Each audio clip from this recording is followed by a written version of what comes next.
engaging the politicians to improve the trade rules and regulations, to working for social causes such as raising funds for the victims of earthquake, to holding press conferences to raise awareness of social issues, to holding or organizing the Pakistan Independence Day in Los Angeles, which happens to be the single largest event of the Pakistani community every year. The list of accomplishments is just really long, and there's not enough time for us to go over all of that. But all of this is to help Pakistan and Pakistani American community and to be a good US citizen. Now, Sheriff is the head of the largest county in the world. He's the sheriff of the largest county in the world with $2.4 billion as the budget and 18,000 staff. And yet, he's so approachable and so down to earth. Sheriff Lee Baca is a poster child for what an elected official should be. We thank you, Sheriff, from the bottom of our heart for what you have done and what you are doing. Next, I'd like to request the President-elect Chamber of Commerce, Mr. Jamal Khwaja. Tonight is a very impressive evening. With great people here to honor Sheriff Lee Baca, let's clap a little.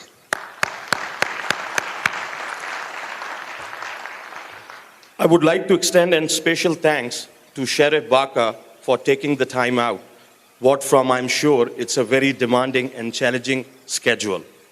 Next, I'd like to invite Waqar Ali Khan, Chairman and Founder of Council of Pakistan American Chamber of Commerce. Today is a very, very important evening for me because I have done so many events, so many functions around the globe.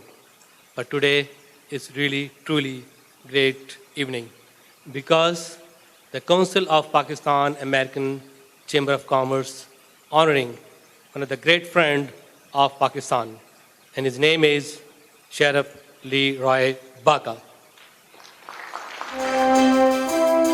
On the request of Sindh Police Department, they need bomb detection, bomb disposal, and forensic science assist. Former IG sent and currently Director NAB, Mr. Azhar Faruqi, asked Pakistan Sheriff Advisory Council for support, which then arranged for a visit of the LA County Sheriff's visit to Pakistan.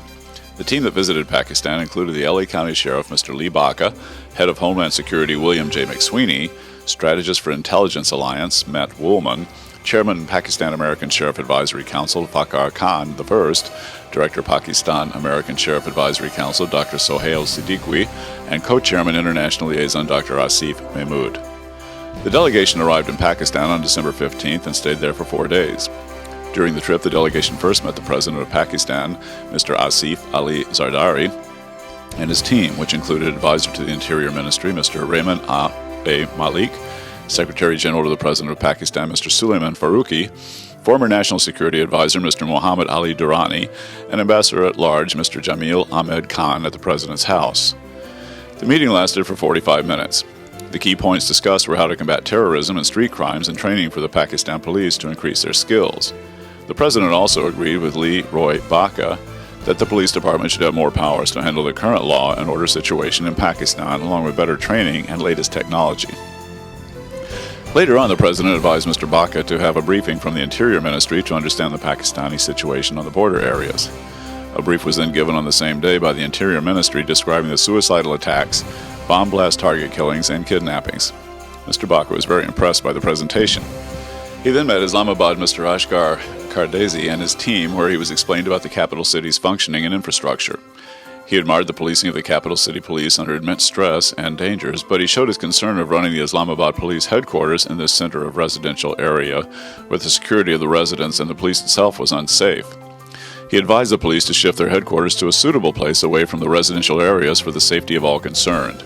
After that, Chairman Senate Mian Sumro invited the delegation at his residence for a lunch in his honor.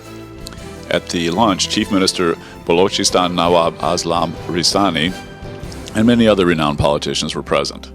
The delegation then traveled to Karachi the same day. Next day, they went to the governor's house, Sindh, where they met with the CPLC department. The CPLC department briefed the sheriff about their working. The sheriff was told that the CPLC is run by a group of technocrats, businessmen, and ex-police officers who operate as counter-investigators for the wrongdoings in the police department. The organization is working for the past 5 years, and they have a highly technical staff as well as a fully computerized system. The department, through its dedication, is also helping the police department in rescuing kidnappings, snatched vehicles, and mobile phones as well. The delegation then met with the Federation of Chamber of Commerce, which consisted of people from the business community. The sheriff advised the chamber to have their own police force in the industrial areas.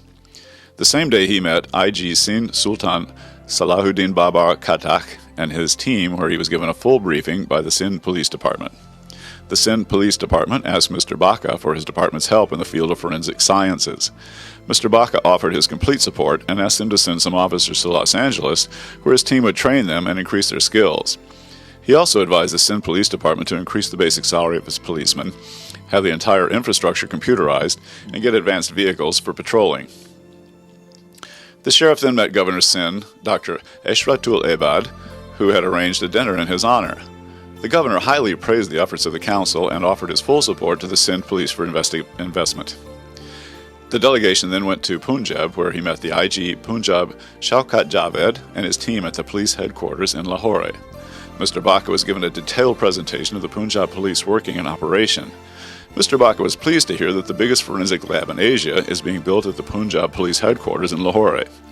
He was also pleased to hear that the Punjab police are the most highly paid workforce in all of Pakistan police departments and is well equipped with latest technologies. Mr. Baca was very pleased by the whole tour and was privileged of being the first American to be given full access to the entire police infrastructure in Pakistan. He also agreed to brief the Congress about the needs and problem of the Pakistan police, and he would suggest extra aid to them.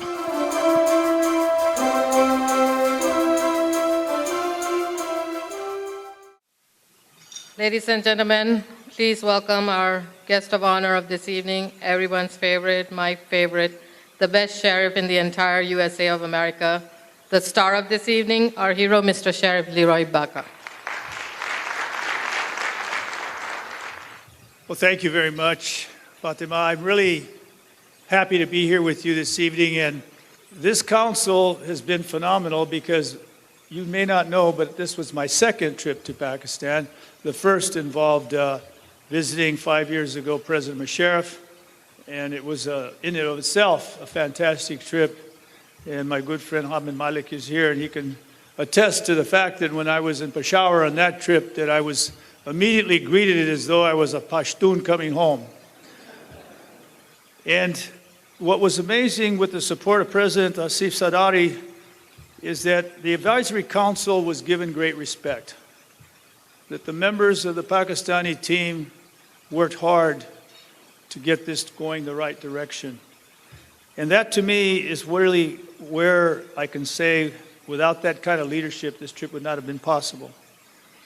Now, we wanted to meet with our law enforcement leaders, as I said, and their operational commanders about their ongoing efforts to police all forms of crime, including terrorism, and then ask what can the American law enforcement community do to help.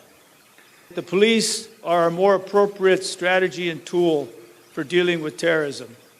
That when the war situation calms down, who else is going to be there to go after the people who are committing these crimes other than the police? And so it's with that in mind that one must understand that 12 to 1,400 miles of border makes it very easy for militants to smuggle their weapons and for them to cross, not to mention the drug barons who also pose significant and difficult security challenges. We can't even secure the drugs from coming into the United States. And at the same time, we continually, in law enforcement on the border states of America, ask for more security capabilities. And we, the wealthiest nation in the world, can't keep drugs out of our country and any other kind of thing from coming into our country. And yet we're going to criticize Pakistan for the very same problem, even though it involves militants.